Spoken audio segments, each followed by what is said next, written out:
Hey, it's Yay for Yarn, and today I'm going to show you how to crochet the Peaceful Moments Afghan.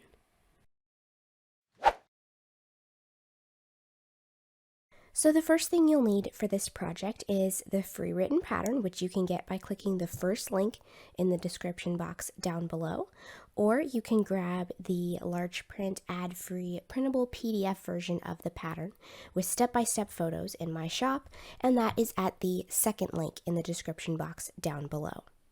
So this Afghan features a puff stitch pattern, and don't worry if you're not familiar with puff stitches, they're not very hard to do.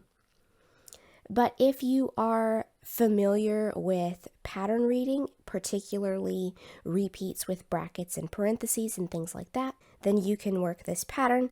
But if you're not as familiar with stitch pattern repeats in brackets and parentheses, then you'll definitely want to use the video to help you follow along and make sure that you've got all those repeats working out correctly. So let's get into what we're going to need to make this blanket.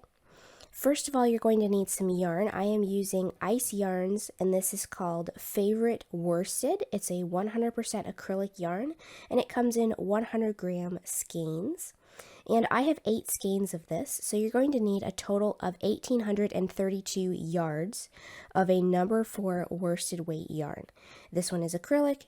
If you want to use acrylic, go for it, but you could use a different fiber if you want to. But this is just a washable acrylic, very inexpensive. I actually have a video on my channel about Ice Yarns if you want to go and check them out. I'll give a link to this yarn in the description box as well.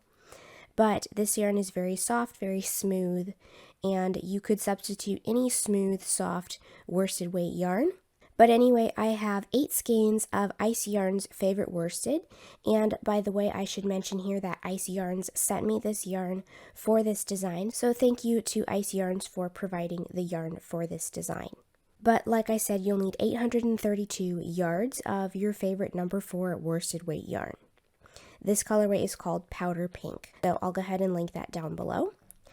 So I've got 8 skeins of my worsted weight acrylic. You'll also need a crochet hook, of course. This is a size I or 5.5 millimeter crochet hook. This is my Furls Odyssey. I use this all the time. I have a video on these hooks as well if you want to go and check out my review on those.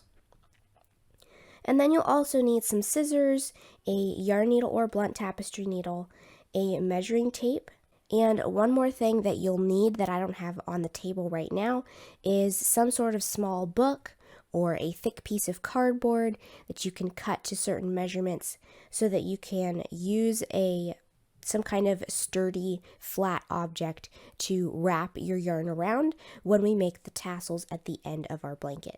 So as always, you'll want to check your gauge before beginning the project. So there is a pattern as far as written instructions included for how to make a gauge swatch in this stitch pattern. And then it also includes instructions for blocking your swatch to make sure that you get the most accurate gauge measurement as possible.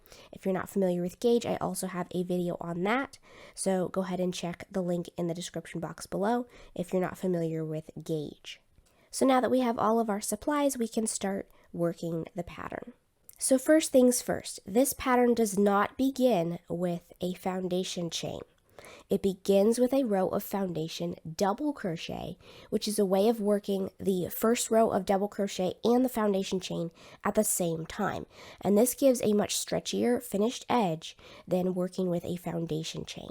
So if you're not familiar with the foundation double crochet, I am going to demonstrate it briefly here, but I also have an entire video with a free printable cheat sheet on the foundation stitches and how to work them. So I will link that in the description box as well. And I highly recommend that you use the foundation double crochet because it does produce a nice, clean, stretchy edge that you just can't get with a foundation chain. But if you're not comfortable with the foundation double crochet, the pattern also includes instructions for how to do it with a regular foundation chain and a row of double crochet. So what we're about to work here is row 1. I'm going to go ahead and leave a tail and start crocheting. So I'm going to start by chaining 3.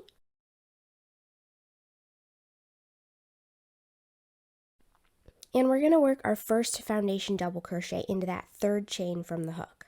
So I'm going to yarn over, I'm going to insert my hook into that third chain, the very first one that I made, yarn over and pull up a loop. Right now it looks just like a regular double crochet, right? Well, now we're going to add the chain part. So I'm going to yarn over, pull through one loop on my hook, which creates the chain underneath the stitch. Then I'm going to yarn over, pull through 2 loops, and yarn over, pull through 2 loops. So that is my first foundation double crochet of my row. Now we're going to work the second one, and for all the following stitches, we're going to be working into the base of the previous stitch. So I'm going to yarn over, and I'm going to come down here. If this is the top of my stitch, which it is, I'm going to turn it upside down so you can see the bottom of the stitch and the chain that we made on the bottom of the previous stitch. And it has a front strand and a back strand. It looks a lot like the top of a regular crochet stitch. I'm going to insert my hook through both strands of that, yarn over, pull up a loop, and again, because this is a foundation double crochet and not a regular double crochet, we're going to yarn over, pull through 1 loop, then we're going to yarn over, pull through 2 loops, and yarn over, pull through 2 loops. So again, I'm going to yarn over, insert my hook into both strands at the bottom of the previous stitch. Looks like the top of a regular stitch. Yarn over, pull up 1 loop, yarn over, pull through 1 loop, that's the chain, yarn over, pull through 2 loops, yarn over, pull through 2 loops. So this one right here was my first foundation double crochet. The chains that we started with do not count as a stitch here. So here's my first foundation double crochet. I've worked 2 more, but for this pattern, the pattern says to work 153 more foundation double crochet after that first one. So I've got the first one and then 2 more. I need to work until I've got a total of 154 foundation double crochet, including the first one, but not including these chains right here. So I'm going to continue working across, adding more foundation double crochet to my row until I have a total of 154 stitches. Now, if you would like to adjust the size of the blanket and make it larger or smaller or whatever, the instructions do tell you how to do that. You'll need to start with a multiple of 21 stitches plus 7. So basically any number of stitches that you can divide evenly by 21 and then add 7 to that total number. But for the size of the blanket given in the pattern, we need to start with 154 total foundation double crochet in the first row. So I'm going to continue working foundation double crochet until I have a total of 154 foundation double crochet stitches in my row. Alright, so I've finished my row of foundation double crochet. That is row 1. Now, if you have followed the instructions for the foundation chain and then a row of double crochet, that will also be your row 1, and you should still have the same number of stitches. So now we're ready to move on to row 2, and for row 2, it's basically a double crochet all the way across row. So we're going to start by turning the work, and we're going to begin our row with a chainless starting double crochet. Now, if you're not familiar with this stitch, I have several videos on the chainless starting stitches. I will link one down below. But a chainless starting double crochet is a way of working a stitch that functions as a turning chain by getting you up to the height you need for the row, but it looks like a double crochet. So what we're going to do, I'm going to demonstrate this briefly. If you want more information on this stitch, I'm going to link the video that I have on these stitches down below, and you can go check that out for more information. But I'm going to go ahead and stretch the loop on my hook until it's about the height of a regular double crochet. So you can see how long that is. I'm going to take my index finger on my hand that's holding the hook and kind of step on that loop to hold it still while I work the next step of the stitch. So I'm going to bring my crochet hook tip towards me, making sure that that loop doesn't move. The part of the loop that's on the back of the hook should stay on the back of the hook. I'm going to bring my hook tip towards me, down, and then back behind that stretched out loop so that it's kind of like yarning over with that stretched out loop. Then I'm going to insert my hook into the very same stitch that my yarn is coming from, yarn over, pull up 1 loop. Then I'm going to yarn over and pull through the first loop and that yarn over from the stretched out loop. And then I'm going to yarn over and pull through 2 loops. So that creates what looks like a double crochet, but we got up to the height for our row without a turning chain. And this just neatens up the edge quite a bit and avoids those gaps or wavy edges on the sides of your work. So now that I've got that chainless starting double crochet done, I worked that in the same stitch that my yarn was coming from. Now I'm just going to work a regular double crochet in each stitch across the entire row. So I'm going to go ahead and double crochet across in every stitch, and then I'll show you what that looks like, and we'll move on to row 3. Alright, so I've made it to the end of my row 2 right here, and now we're ready to move on to row 3. Now, I don't normally do this, but I have the written instructions for row 3 here on paper so that you can follow along with exactly what I'm doing as I'm working across this row. Now, like I said, I don't normally do this, but with this particular pattern, the stitches themselves are not difficult to work, and the repeats are not difficult to work either, but they are a little bit long. The repeats in the pattern are long. So I'm going to kind of walk you through how we are reading this if you're not familiar with how to read repeats in brackets, parentheses, and with asterisks, and etc. So we're going to go through this whole row step by step by step and break down what each little section of this repeat is. So the first step in my row is to turn. This is row 3. We're going to CSSC in the same stitch. So CSSC is the chainless starting single crochet. If you're not familiar with this, I have a video on that. But basically all that means is that we're going to stretch the loop on the hook a little bit and work a regular single crochet in the same space. But by stretching the loop on the hook, we can eliminate having to chain before we work the first stitch of our row.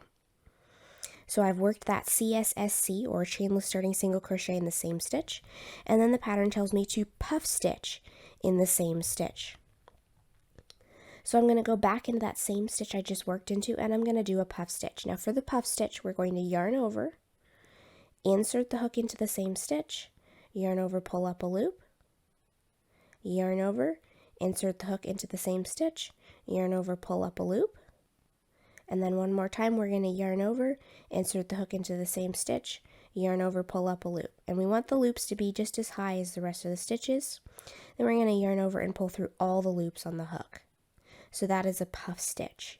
So the next part of the instructions begins with an asterisk. So that means that between this asterisk and the next one, we're going to be repeating this sequence multiple times. So we're going to skip a stitch. So I'm going to skip this next stitch right here that I have not worked into yet. And then it says to single crochet and puff stitch in the next stitch. That's what these parentheses are for.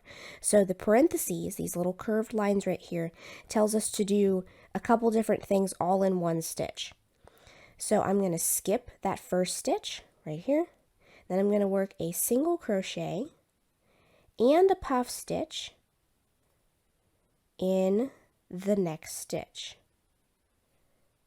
All right, so we'll go over that puff stitch again in just a second, but it says repeat from asterisk to asterisk 3 more times. So that means I'm going to go back to these instructions that start and end with the asterisk, and I'm going to do this skip 1 stitch, single crochet, puff stitch in the next stitch 3 more times.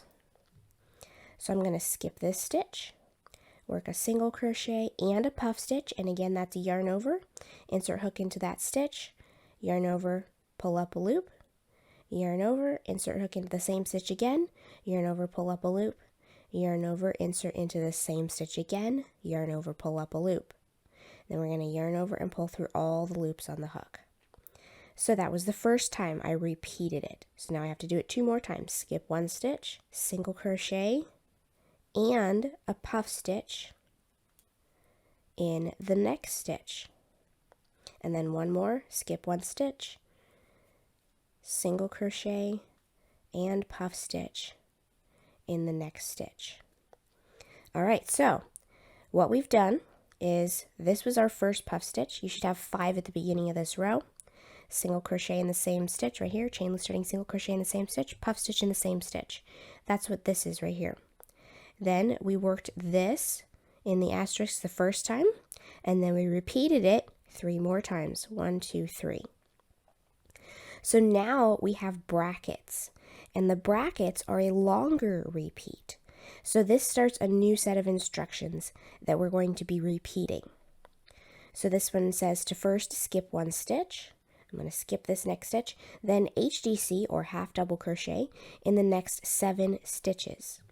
So there's my skipped stitch right here, and I'm going to half double crochet in the next 7. It's 2, 3, 4, 5, 6, and 7. So now after I've half double crocheted in the next 7, it tells me to single crochet puff stitch in the next stitch. So I'm going to work a single crochet and a puff stitch, just as we did before. And then I'm going to repeat from asterisk to asterisk 6 more times. So the asterisk instructions are not inside the brackets, but because we're being asked to repeat the ones in the asterisks 6 more times, we're going to come back up here to where we gave the instructions for the asterisks, and that is to again skip 1 stitch and then single crochet puff stitch in the next stitch. So that's single crochet and a puff stitch. So I'm going to skip a stitch, then I'm going to work a single crochet and a puff stitch, and again that's just to yarn over, insert the hook into that same stitch, yarn over, pull up a loop, yarn over, insert into the same stitch again, yarn over, pull up a loop, yarn over, insert into the same stitch again, and yarn over, pull up a loop. Then we'll yarn over and pull through all the loops on the hook. So that was the first time I repeated this skip 1 stitch, single crochet, and puff stitch in the next stitch. So I have to do that 5 more times. So I'm going to skip a stitch, single crochet and puff stitch in the next stitch, skip a stitch, single crochet and puff stitch in the next stitch. So what we've got here so far is that in the brackets, this is our HDC in next 7, we did that back here. And then we single crochet puff stitch in the next stitch. So that's this one right here, this pair of stitches. Then it says to do that skip 1 stitch, single crochet puff stitch in next stitch 6 more times. So I've got 1, 2, 3 more times. That means I have to keep going. So I'm going to skip 1, single crochet and puff stitch in the next stitch. That was 4, skip 1, single crochet, puff stitch in the next stitch. That's 5, skip 1 stitch, single crochet and puff stitch in the next stitch. So now we have a total of 7 puff stitches in a row.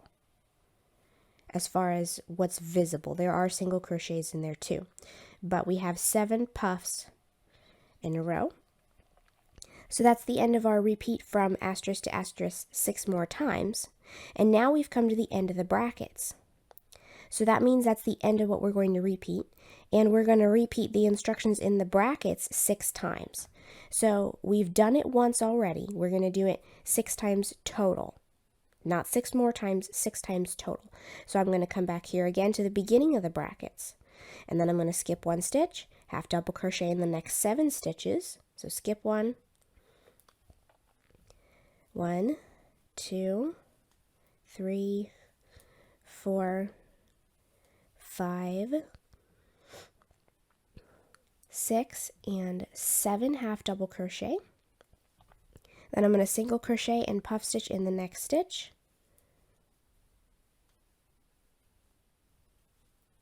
There we go.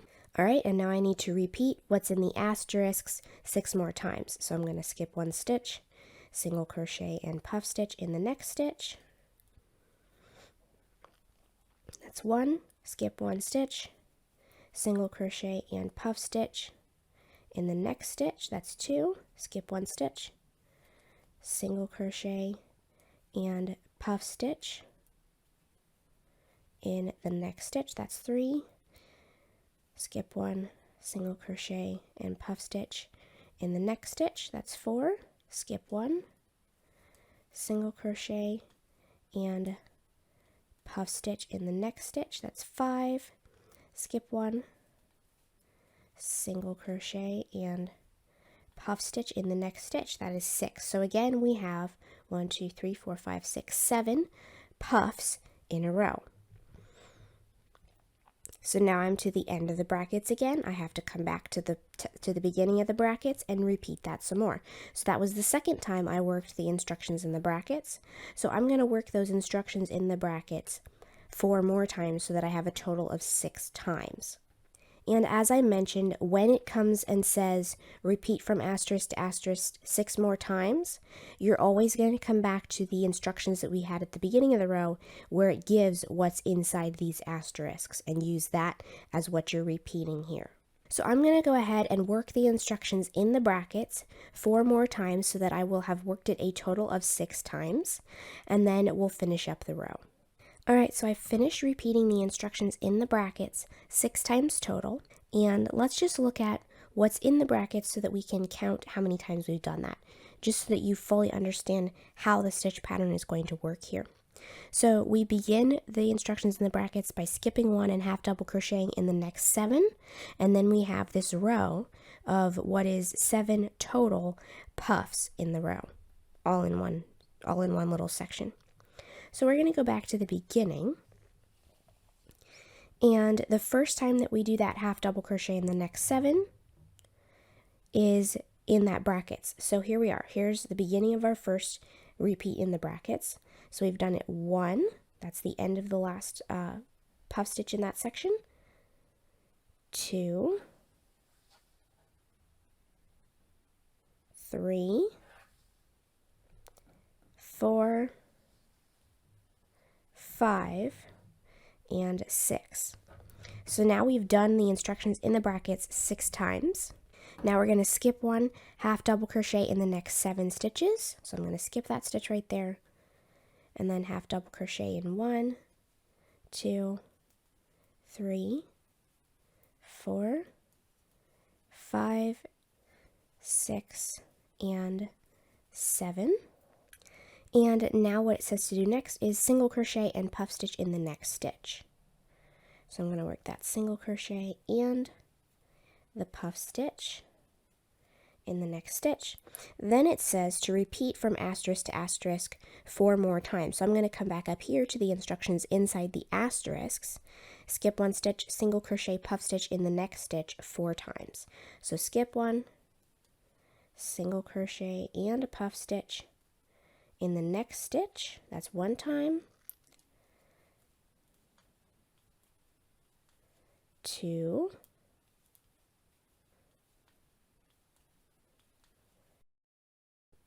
3,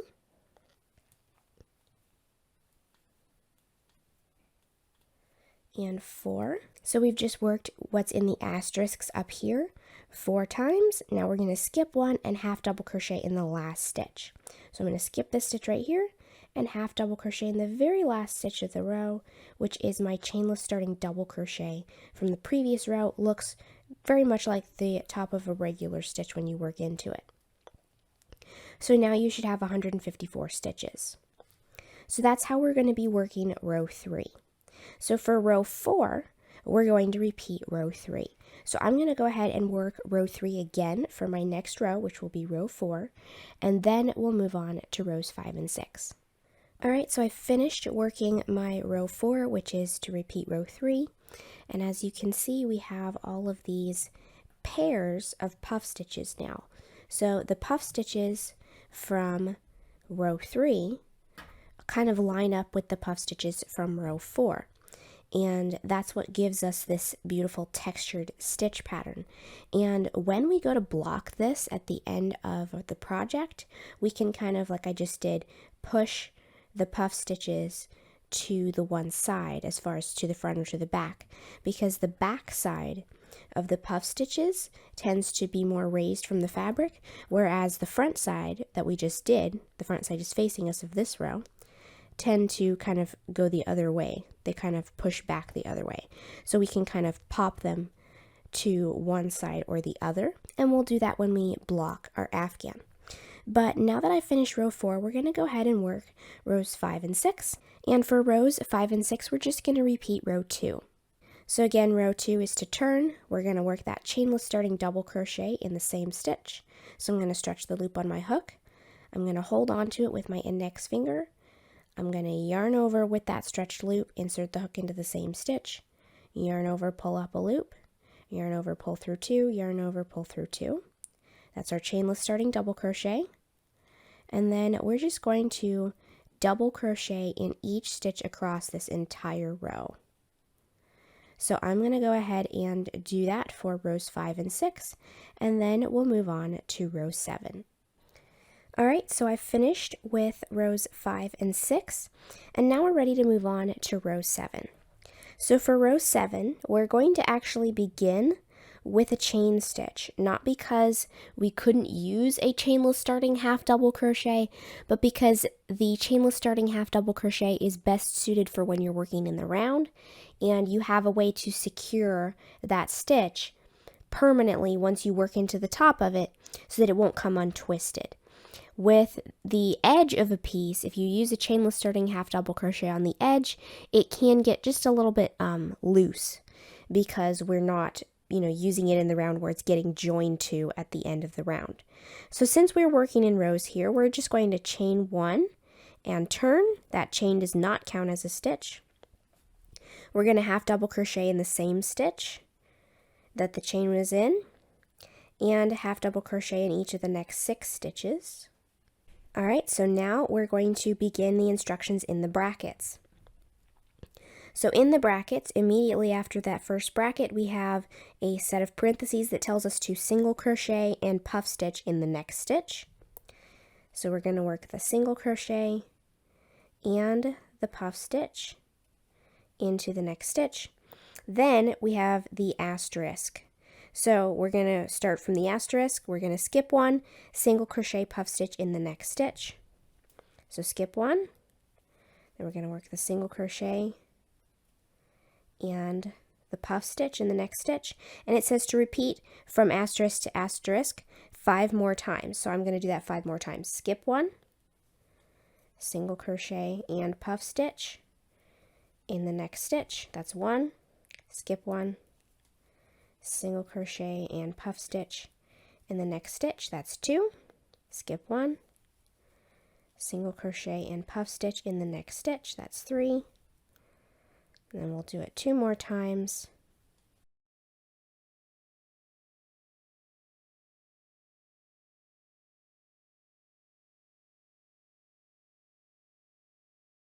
All right, and again, we have a total of 7 puffs in a row. And now that we've done that little sequence in the asterisks 5 more times, now we can skip 1 and half double crochet in the next 7 stitches. Alright, so that sequence in the brackets from here to here is what we're going to repeat, but it doesn't tell us how many times. It tells us to do what's in the brackets to the end of the row. So we're going to continue repeating what's in these brackets from here to here until we get to the end of the row, because the very last thing we're going to do at the end of the row is that half double crochet in the next 7 stitches. So we're going to go ahead and repeat the sequence in the brackets all the way to the end of the row, and then I'll meet you back here and we'll show you what that looks like and how we're going to work row 8. Alright, so that was the end of row 7. We ended on that half double crochet in the next 7 stitches, and now we're ready to move on to row 8. So for row 8, we're going to again chain 1 and turn, half double crochet in the same stitch, and in each of the next 5 stitches. So there's 1, 2, 3, 4, and 5. And now here we have the brackets again. This row is very similar to the previous row. It just has to be offset by 1 stitch to get the stitch pattern to work out right. So this is a very similar repeat to what we just did in row 7. So for this one, we're going to start here at the brackets now. Single crochet and puff stitch in the next stitch.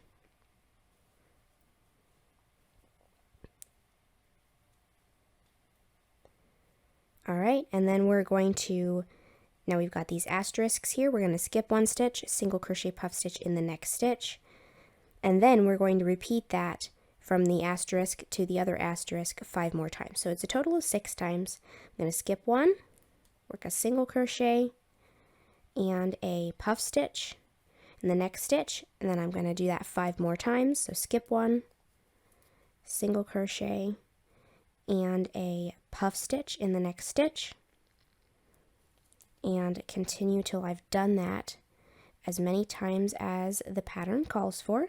And again, we should have the same number of puffs, 7. We always have 7 puffs in a row, except for here on these rows 3 and 4 where the puffs kind of stick off the edge like they would if they were kind of running off the edge of the fabric.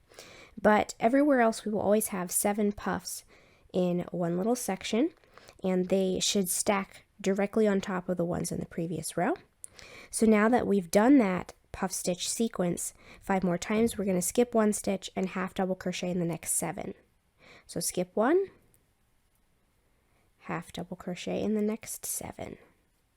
Alright, so now that was the end of our bracket repeat. So we're going to repeat what's in the brackets until there's 1 stitch left in the row.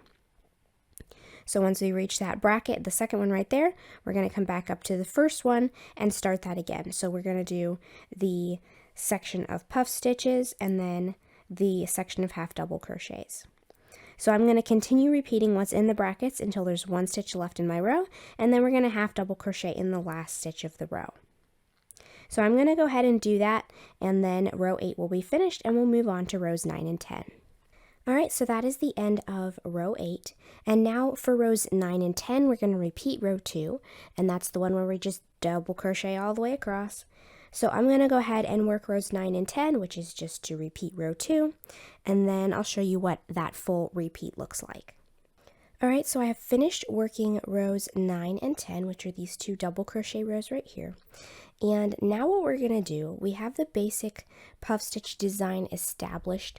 Now we're going to repeat rows 3 to 10 9 more times. So this right here is row 3. So we're basically going to repeat the section from here to here 9 more times. And that will give us almost the full size of our blanket. So I'm going to go ahead and repeat rows 3 to 10 9 more times, and then I will show you what that looks like, and we'll move on to the last few rows. Alright, so now that I've finished repeating rows 3 to 10, the correct number of times for the pattern, what I'm going to do next is repeat just rows 3 to 6 one more time, and those will be the last few rows of our blanket. And what that's going to do is that's just going to finish out our pattern so that the bottom edge of the blanket and the top edge of the blanket will match. So basically what we're going to do is we're going to work the next few rows so that we have another pair of rows where the clusters come all the way to the edge. As you can see right here, at the end of my last repeat, this is rows 7 and 8 right here. The clusters do not come all the way to the edge on these 2 rows. So we're going to work rows 3 to 6 one more time so that the edges of the blanket, both at the top and at the bottom, will match. So I'm going to go ahead and repeat rows 3 to 6 one more time. And then what we're going to do next is tie off and weave in the ends and block our blanket. Alright, so now I have finished repeating rows 3 to 6 for the last time, and we've ended with our double crochet rows. So now what we're going to do is I'm going to go ahead and leave a tail, cut my yarn, and tie off. Alright, so the next step, we are done with the crochet hook for the moment. The next step is to weave in our ends and block our Afghan. So as you can see right now, I kind of have some ends hanging loose here where I've changed skeins of yarn, but I didn't actually weave them in at the time. So now I'm going to go ahead and weave in all of those ends, and then I'm going to block my Afghan. Now if you're not familiar with blocking, I do have a video on blocking your crochet. I will put a link to that in the description box down below. But I'm going to go ahead and steam block my Afghan, and I'm going to choose to steam block it because I'm working with an acrylic yarn, and acrylic yarns really like to be steam blocked. Now, if you would prefer, you could, if your yarn is machine washable, just throw this in the washing machine and it would be technically blocked. But for this particular Afghan, I am going to go ahead and steam block it with a steamer or a steam iron, because if you look closely at the texture of this fabric, let's look at these puff stitches. You can see how that the back of the puff stitch rows, it kind of pops to the back of the fabric. But the other row, which is the one right below it, this one is the front of that row, facing up on this side. So on this side, the back of that row pops out more. So as I block my Afghan, I'm going to take my finger and just kind of push all of the puff stitches towards the same side of the fabric. So all the puff stitches that are receding and kind of hiding back in there, I'm going to push them forward with my finger as I'm blocking, and that will help them stay all on the front side of the work. It doesn't matter which side you choose to be the front side of your work, because both sides are right now exactly the same. But we want to make sure that all our puff stitches are kind of popping to whichever side we choose to be the front of the work. So that's why I'm not going to block it in the washing machine, because I want to be able to control the puff stitches and make sure that they get popped forward in the fabric so that they can stand out and really show off that texture instead of receding back into the work. So I'm going to steam block my Afghan, popping all of those puff stitches to the same side of the fabric, and then we will go ahead and add our tassels. Alright, so I have my blanket finished, woven in all of the ends, and I've blocked it, pulling all of those little puff stitches to the same side of the work. And one little trick that I found helpful is to take a little yarn needle and just kind of insert the yarn needle into that puff stitch and just kind of tug it upward from the rest of the fabric, and that helps lift it up before you block that section of the fabric and helps them pop to the same side of the work. So now that my Afghan is blocked, it's time to add the tassels. So I'm not going to demonstrate how to make tassels in this video because I already have a video showing how to make tassels. So I will link that video in the description box down below if you want to learn how to make tassels. But what I'm going to do is take a approximately 5-inch piece of cardboard or a small book of some sort that is about 5 inches wide. And I'm going to wrap the yarn around that piece of cardboard or the book about 15 or 16 times per tassel. So one time meaning around the front and around the back. So I would do that 15 or 16 times and then finish creating the tassel according to the instructions in my How to Make Tassels video. And we're going to need a total of 12 tassels for this blanket. So I'm going to go ahead and make my 12 tassels according to those instructions, and then I'll show you how we're going to attach them to the blanket. Alright, now I've got all of my tassels made and we're ready to attach them to our blanket. So we're going to be using the 2 longer strings at the top of each tassel to attach the tassels to the edge of the fabric. So we're going to start by adding 1 to the corner, and then I'll show you where we're going to space out the rest of them along the edge. So we're going to add these to the edge where it looks like the puff stitches are kind of running off of this edge. So right here we have the ends of the rows. This is the edge that we're going to be attaching our tassels to. So obviously my blanket is folded and you can't really see the whole thing right now, but we're going to take the tassels and we're going to put 1 on each corner of the blanket, and then on the ends of the rows we're going to be spacing out tassels along this edge. Alright, so I've got a yarn needle here, and I prefer the metal ones. That's just what I like to use, but whatever kind of yarn needle you have will work fine for this. And I should mention here that my tassels are already steamed and trimmed, and the steaming helps relax the yarn and make it lay nice and straight, and the trimming just makes it even across the bottom. So I've trimmed my tassels to a final length of 4.5 inches from the very top to the bottom. So I'm going to separate the 2 ends of the yarn that are holding the top of that tassel together. They are securely tied already. but I'm going to separate those two ends and work with them one at a time. So I'm going to thread one of these ends through my yarn needle. Then I'm going to come over here to the corner of my blanket. So this is the corner where I'm going to attach my first tassel, and I'm just going to insert my needle into that corner. So what I'm going to do is with this first tail of the yarn, I'm going to bring the yarn up through the fabric towards me and then down through the top of the tassel. And when I go through the top of the tassel, I'm going underneath that strand of yarn that holds the top of the tassel together. So now I'm going to come back up through the corner of the blanket